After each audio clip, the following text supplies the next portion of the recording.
Noted Washington hater Geoff Schwartz is here in the building. I think it's very clear. I'm not betting against Washington at this point. They've won 10 straight games now by 10 points or less. Like it seems foolish to do that. They'll be underdogs now for the fourth time in the last 5 games, right? Oregon State, Oregon, and Texas, and they continue to. They really closed as an underdog at Oregon. That's right, they did. They did, yeah. Oh. They closed at Oregon, and I bet we both bet Washington that game because that's silly to us. Does that make up for like a perceived talent gap? Obviously for Washington it has, and that's why I'm not betting against Washington this game. Like, I'm not laying either side of this game because Washington continues to prove in these moments that they have whatever it is to win these games. The end of that game was the first time all season that Kalen DeBoer even sniffed like a coaching mistake. Mm-hmm. You know, like he hadn't done that all season long. They've been so well coached, so prepared. They don't turn the ball over. They don't make critical errors. They don't typically have special teams mistakes, even though obviously we saw they muffed that punt. Their kicker makes all the kicks. Like they do everything that's needed to win these games. Kalen DeBoer, you know, he goes for a fourth down, which I think is fantastic. He's aggressive. I've been impressed by Deion though. I've said this the entire time. Like they're better than I thought they would be, and they beat TCU. I thought they would get blown out these last 2 weeks. They haven't. They did once. They did not against USC. But I've been impressed by his ability to sort of get things going in the right direction as quickly as I think they generally are well coached. I really do believe that. If you look at and the adjustments made in the offense from the Oregon game to the USC game, I think precedent is a good way to look at the future of your team, of a game, right? So, for example, we have 5 years heading into this season, maybe it was 4 years, of Alex Grinch as the defensive coordinator with Lincoln Riley. For all those years, what did we see? Lincoln Riley's offense is scoring a bazillion points, and Alex Grinch's defense is giving up a bazillion points. All right? Yeah. And so I looked at that now 4-year sample size at the minimum, and I said, hey, you know what? Year 5, it's probably the same thing.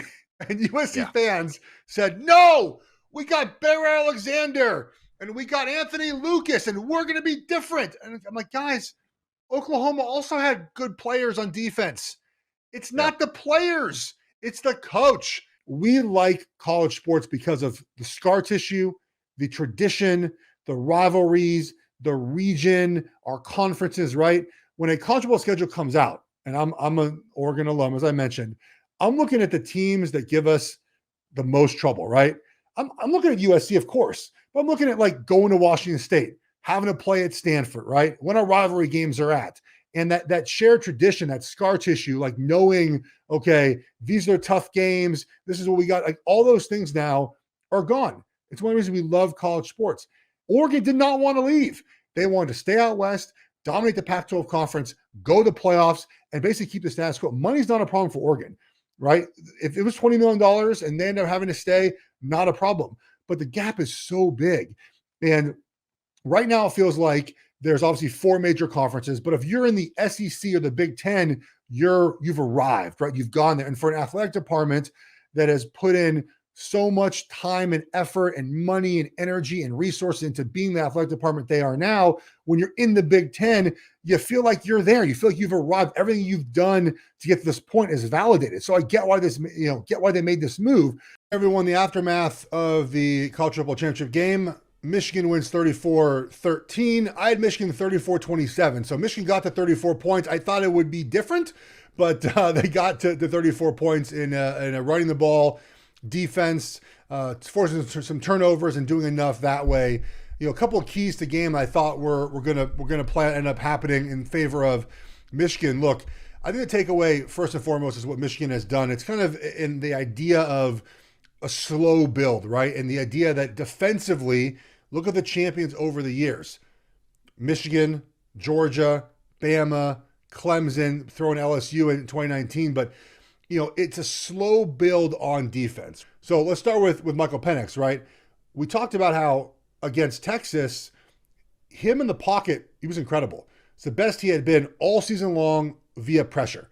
He was able to avoid pressure and make plays down the field, which he had not done this season. He'd done it at times, but you know, a lot of times it was like off his back foot, throwing the ball, perfect pass. Against Texas, it was moving in the pocket, keeping his eyes down the field, boom, right, bomb. Even running the football against Texas was a big part of what he did, scrambling, obviously design runs, and he hadn't done that all season, and he did against Texas. It was fabulous. In this game, it sort of reverted back to the issues that he had at times this season against pressure. What should we make of what's going on with Harbaugh and Michigan and the various accusations of cheating over the last few years? Sign stealing, like in baseball, is accepted if you do it by the traditional means, right? You see them call, like, Oregon was calling, like, they're making a Ute symbol all game. They must have had a defensive game plan in for the Utes, right? If Utah sees that in the game and they figure out, oh, that's cover 3, great. Like, we're going to tell them. Even if you watch a TV copy and you see, like, them doing this one week and then next week you try to figure it out. But I know it's against the rules to do what Michigan did in the stands as far as film the opponent, but that's also sort of breaking like the coaching code, right? Where it's sort of understood that you're not going to do that, right? It's Spygate all over again. It's the same thing, right? Like as soon as Eric Mangini left the Patriots, he's like, don't do this to me. He did it to them and he got in trouble, right? Like, and so that's where the part of it I think that sucks.